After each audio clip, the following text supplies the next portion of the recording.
ای پروردگار مهربان، ایان که نامت آرامش دل هاست، ایان که ذکر تو مرهم زخمهای جان است، ایان که نگاه لطف تو گم شده ترین بندگانت را نیز باز می خواند.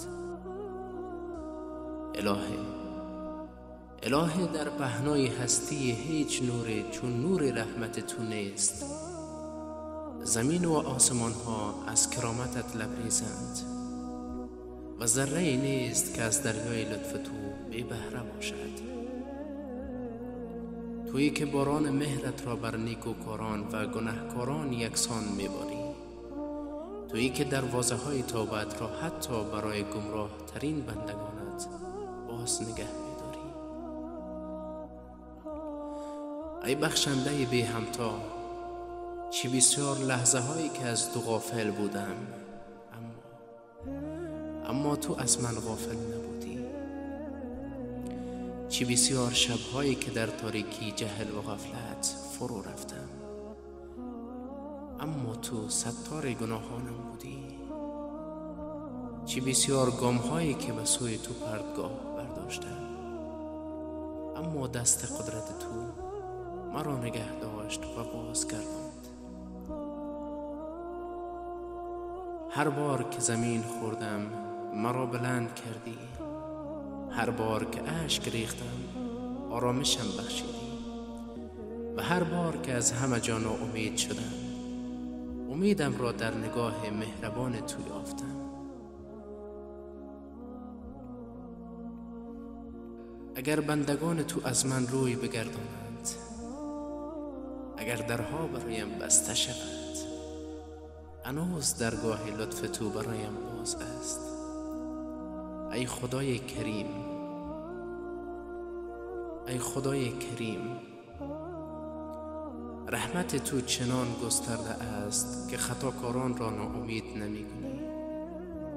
اگر درهای توبه را برایم ببندی، به کجا روم؟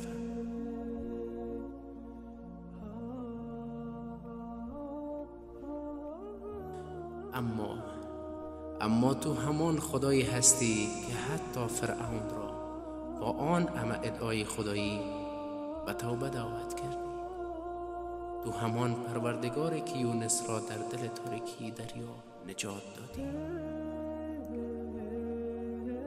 یعقوب را پس از سالها اندوه به یوسفش رساندی و موسی را در برابر ظلم فرعون یاری کردی. ای پروردگار مهربان، مهرت بی منت است، بخششت بی حد و مرز. اگر تو نبود دلهای ما در دریای غم غرق می شد، ما را از قهر تاریکی بیرون می کشید. اگر نور هدایت تو نبود در این شب بی پایان جهل، چی کسی راه را نشانمان می داد؟ ای خدای رحیم، من بنده ناتوانم. گاهی قدمهایم در مسیر زندگی سست می شود، گاهی دلم به تردید می افتد، گاهی از سختی ها می هراسم، اما وقتی یاد تو در دلم زنده می شود آرامش می یابم. وقتی به مهر به انتهای تو می اندیشم، گویی کوههای اندوه از روی دوشم برداشته می شود.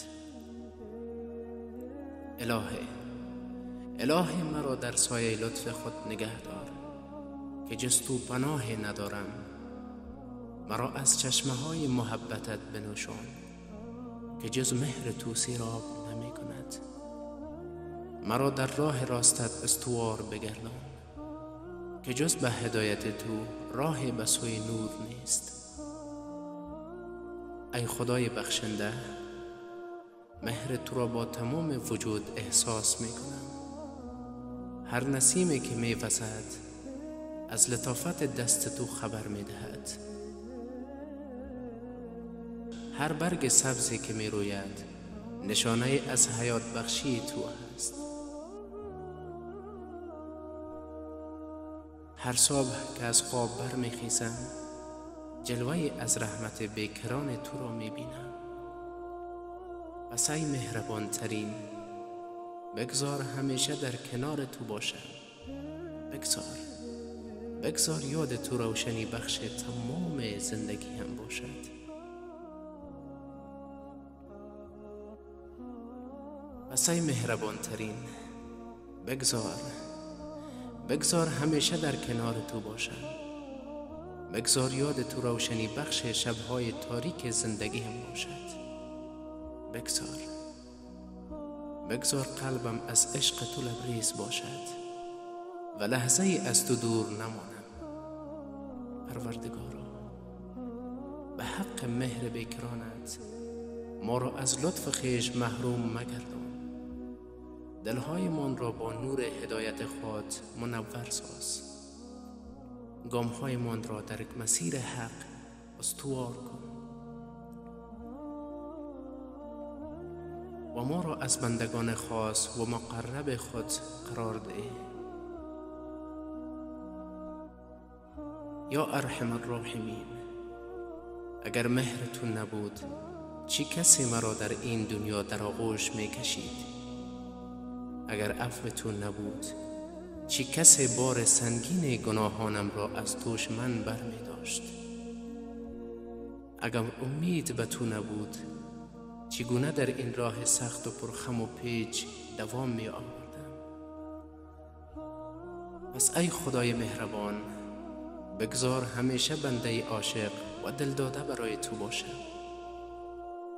بگذار لحظه از یاد تو غافل نشوم و بگذار در روزی که همه به سوی تو باز می گردند مرا در سایه رحمتت بپذیری.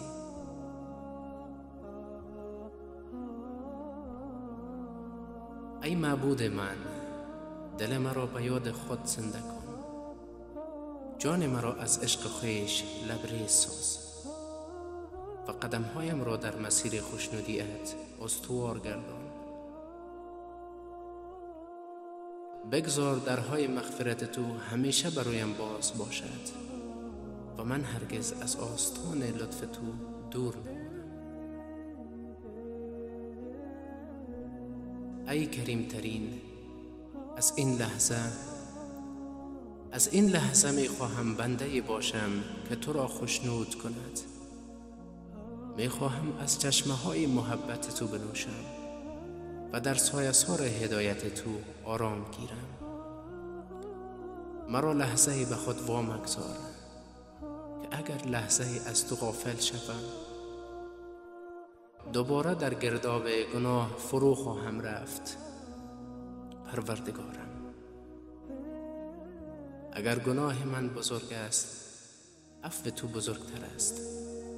اگر بار خطاهایم سنگین است رحمت تو بی نهایت است. تو همان خدایی هستی که یونس را در شکم ماهی نجات دادی، موسی را در برابر فرعون یاری کردی و گناهان بسیاری را بخشیدی. پس مرا نیز در سایه لطف خود قرار ده.